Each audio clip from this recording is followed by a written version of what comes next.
Test, test.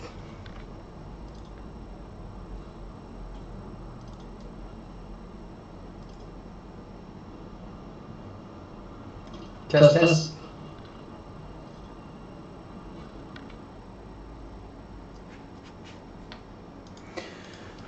Well, hello everyone. Welcome to Weeats Live.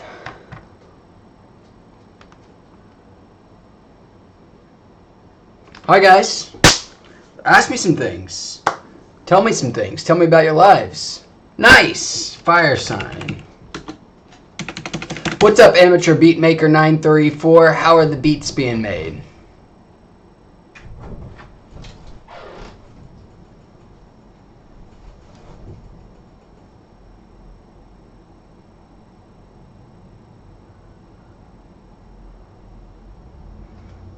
Both my dogs just left. They decided they no longer wanted to be friends and hang out in this stream. But, you know, both of my... I said both dogs. I actually have 3 dogs. The other one wasn't here at all. Let's see if we can get one of them to come back. Dog, give me one. I'll take one.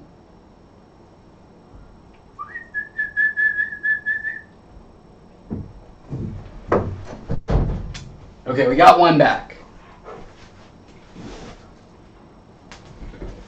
With Florida Studios. Oh, nice. Well, so guys, do you have any questions about anything you want me to tell you about edibles, anything you want me to tell you about life, anything you want me to rap, just sort of about? I'll tell you anything. I'll philosophize with you guys. Just give me a topic. We'll go anywhere and everywhere. In the meantime, let's light up together.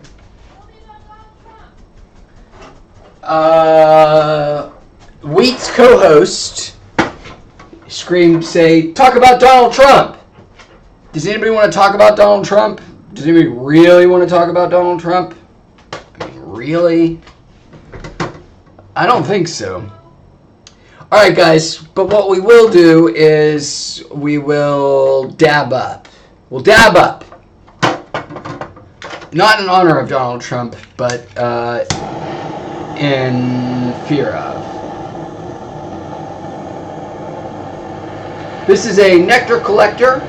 Probably my favorite way of doing concentrates, even though it looks like you're kind of like a crackhead when you do it. Or I just wish dabs weren't so goddamned sketchy looking. I mean, it looks like you're doing something far more illicit than you actually are.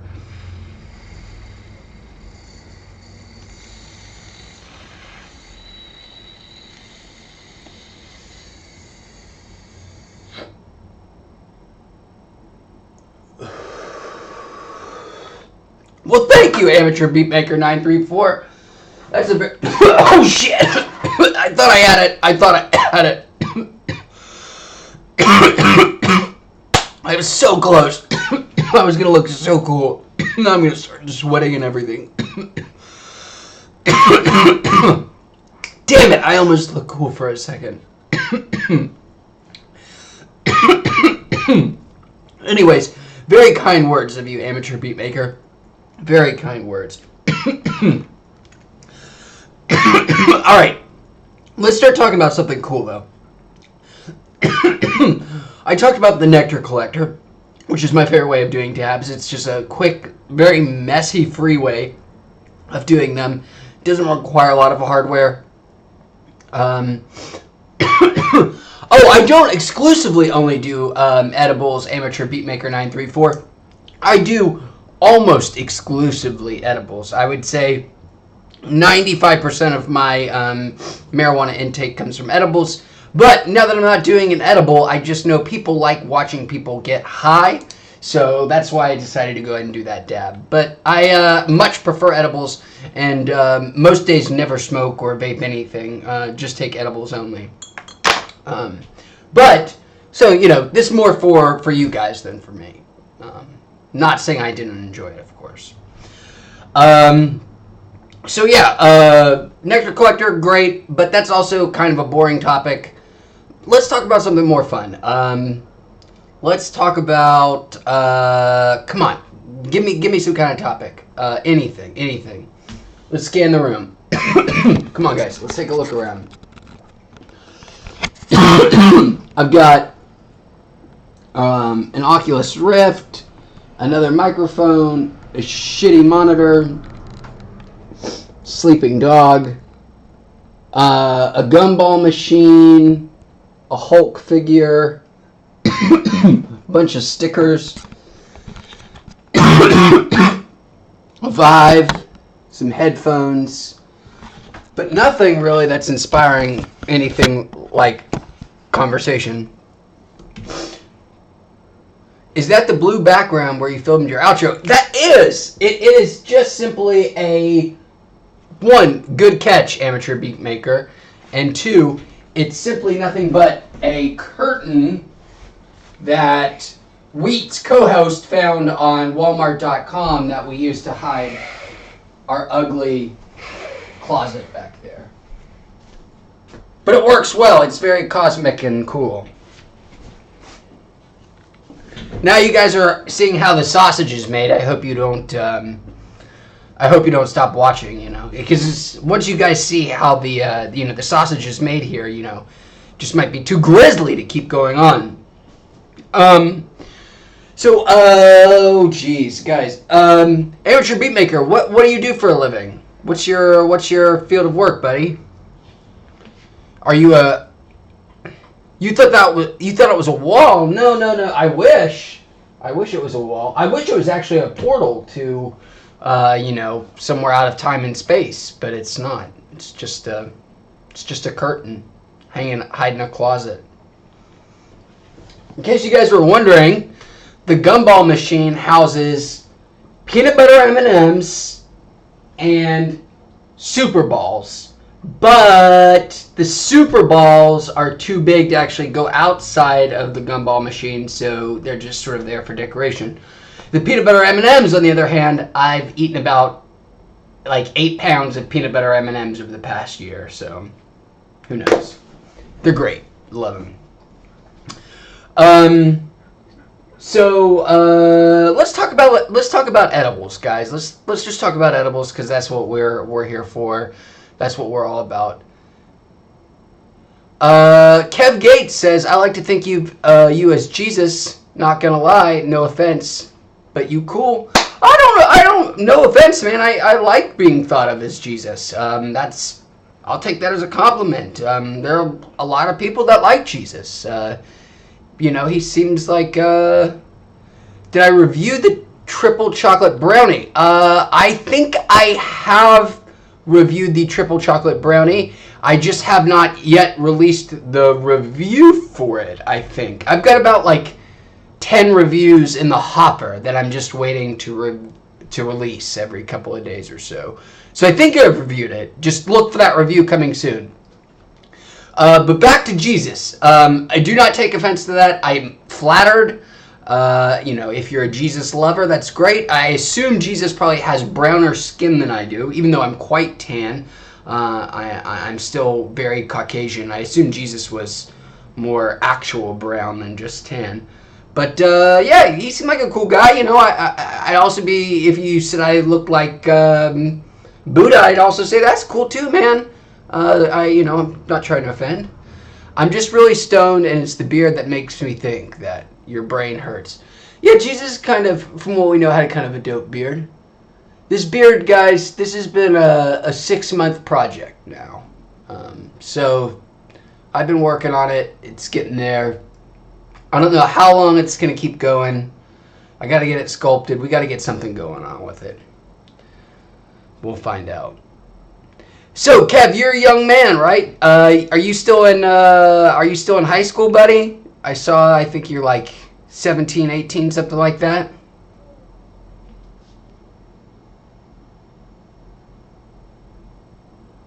I do know what you mean, amateur beat maker. I do mostly do edibles, but, like, let's say I'm hanging out with friends or I'm, in a different situation, I will definitely still smoke, for sure. For sure. I am not opposed to smoking. Kev Gates, you're 18. Cool. You're legal, bro. That's awesome. like to hear it. So, guys, let's talk a little bit about my favorite subject, and that is reality and the nature of existence. Let's just get into it. I mean, we're here, we're talking. Let's just get straight into it. There's no reason to, sort of beat around the bush here. I'm pretty sure, guys. I'm almost certain that it's not as simple as that we're living in a computer simulation, a la the Matrix. I mean, that would be easy. That's simple. But if you sort of reduce that down to its most logical components, then I do mean reality. Yeah, I mean reality. That's what I mean, Kev Gates. I mean, we are talking about the very nature of existence. Like, do we actually exist? Is there such a thing as base reality? What? And if there is such a thing as base reality, what is it? Is like, certainly whatever our senses tell us isn't the entire story to what reality is. So, what else out there isn't there that our senses can't tell us? So, like, say, for example, color. There are way more colors than what you and I can perceive. There's a banana slug that can see, 10 times as many colors as us.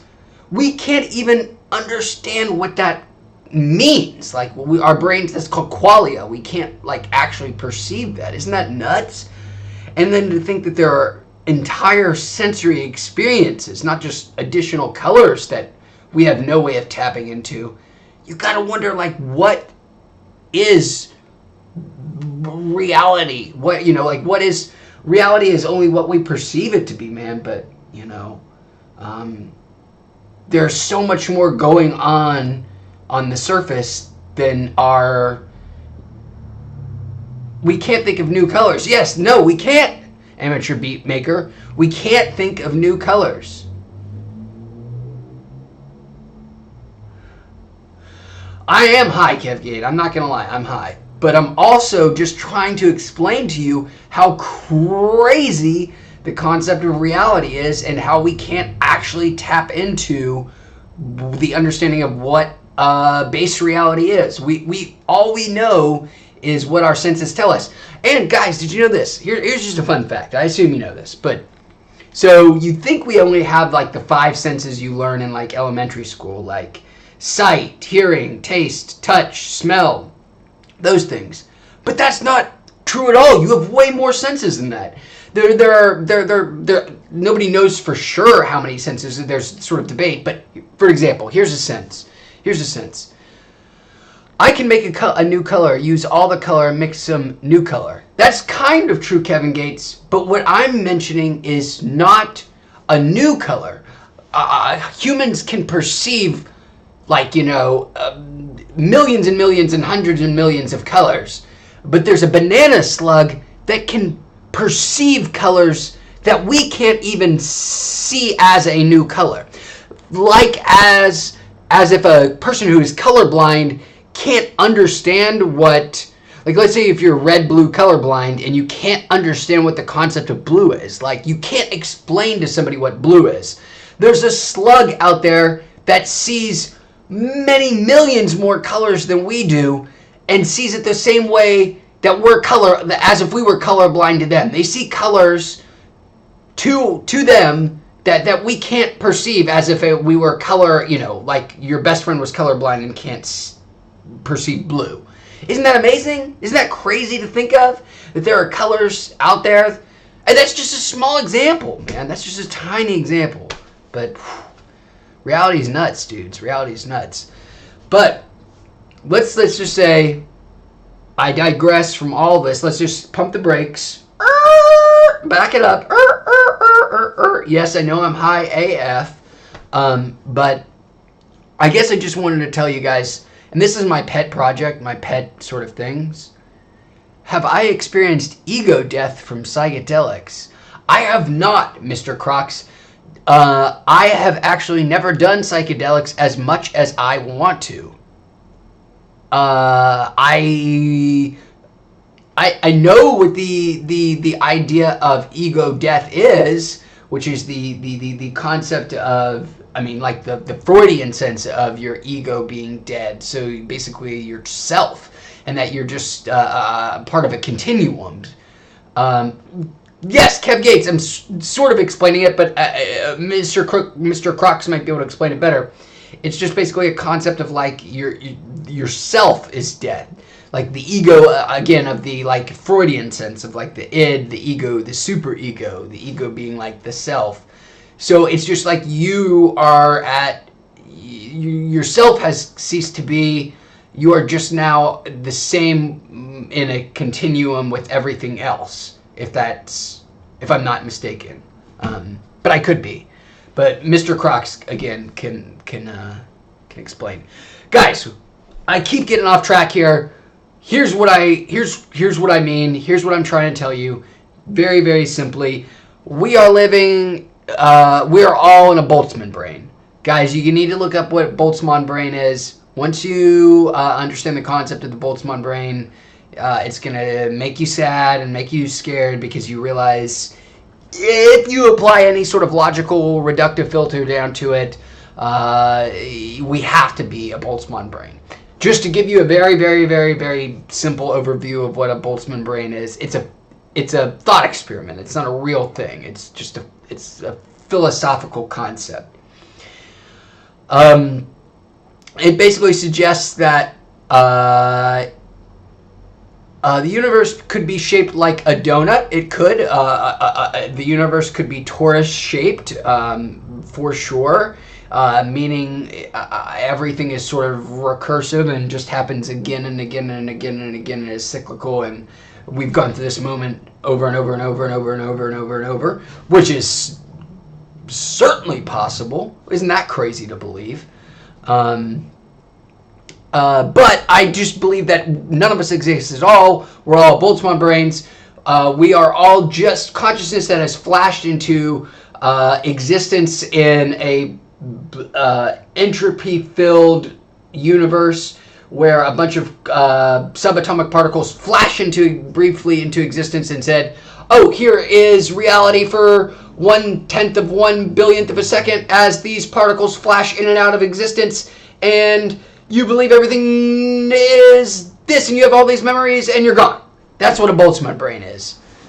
I think that's kind of what we gotta be, is that you're just everything that you think that you are, and every memory that you think that you have is simply a, flash of a couple of sodium and potassium ions in a entropy cooled down dead universe.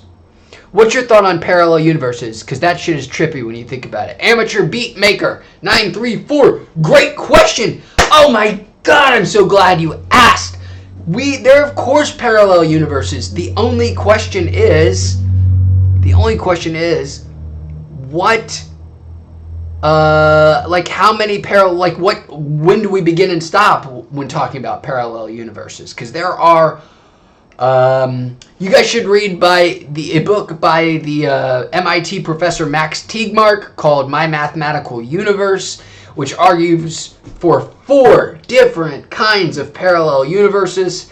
I won't go through them all, but we'll start with some of the most basic parallel universe, and the one that is most easy to wrap your head around, which is simply parallel universes in our own universe. Well, what does that mean? If you assume that the universe is infinite, that we live in an infinitely expanding universe, and also that you believe in this idea called inflation, but we won't go into that. But let's just pretend that you believe in both inflation and an expanding universe. Well, then there's infinite space in an infinite universe with inflation, which means that there are infinite copies of you, meaning that infinite things have happened, meaning that there's a parallel universe of you in this same exact universe that you and I call this same universe, but because it's infinitely large and in an infinite set, things must repeat, and that includes the exact same set of circumstances that have you and I having this conversation right now. So it's nuts. It's nuts. And theoretically, in an infinite set, we're having this conversation infinite number of times. Now, that is parallel universe number one. Parallel universe number two, the thing that most people think of when they think of parallel universes is the idea of decoherence, quantum decoherence. Oh my god, guys, you're getting me into some trippy shit. Let's stop talking about splitting universes and the multiple and Hugh Hewitt's multiple worlds theorem. Even though it's literally some of my favorite things to talk about, it's boring for you guys. Let's talk about reefer. I think it's about time for another dab. I think so. Give me just a second here, guys.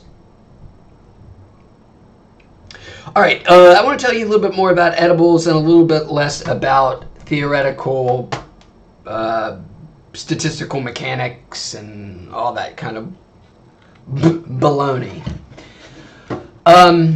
My favorite brand of edibles, guys, if you have not picked up from the reviews, would have to be the fine folks at Corova. I know it's a boring answer, man. It's an easy answer because it's Corova and they're super popular and they've got billboards and everything and they're everywhere. But they're affordable and they are incredibly consistent. You get a good Corova every single time. Now, but I don't want to suggest that Corova's products are 100% great. They have a terrible salted caramel brownie. It's terrible. It's awful. It's really bad. It's so terrible. You shouldn't watch that video because it's really bad and it's disgusting. But almost everything else they make is great. Corova, excellent. What's the worst edible I've ever had? Take your pick. There are a lot of bad ones. There are a lot of ones that I feel are complete snake oil. Voodoo is really bad with the lying 375 milligram award-winning. They're just a bunch. They're a bunch. Just watch the videos. Oh, my favorite weed strain, Gorilla Glue, number 4. I know that's another basic one, another sort of basic bitch answer, but I love it. I love Gorilla Glue number 4. What was your craziest experience with cannabis? Great question, Mr. Crocs. My craziest experience, I'll tell you the only time I ever greened out.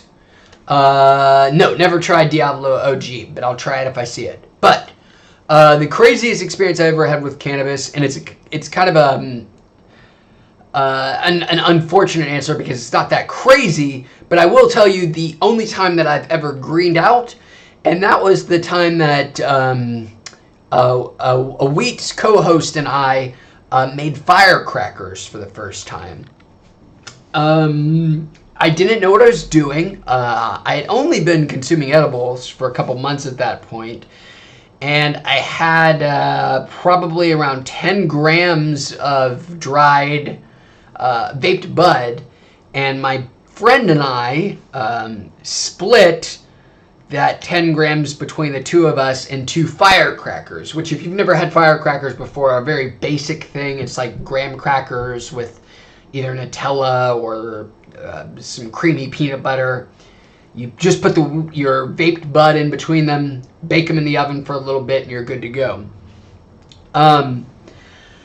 We tried them, so we each had about 5 grams of dried cannabis in them. It tasted awful. It had been about half an hour, I remember. I wasn't feeling much. Nothing had really come on yet. Weeats co-host was like, "Oh, let's go get some food." I was like, "Oh, I'll get it. I'll go get it." and I left the place to go pick up my food. And Weeats' co-host is not as does not have the same tolerance that I do. Has far less, in fact.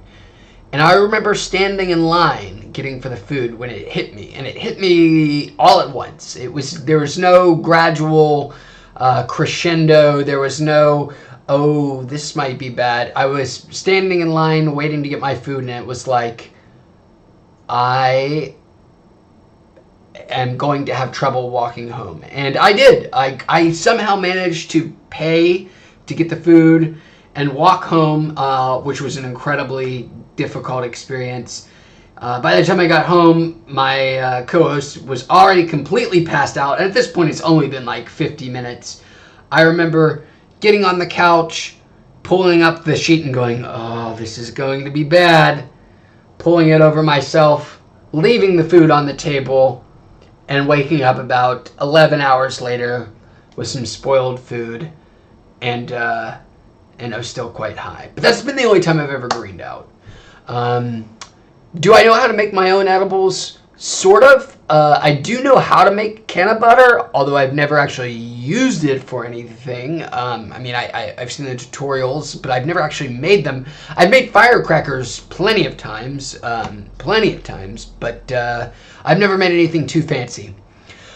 Okay, guys, I'm afraid I actually have to bounce off here. I've got a video to record coming up, but this has been fun. I really enjoyed chatting with everyone. Thank you so much for watching, guys. We'll see you on the next week's review.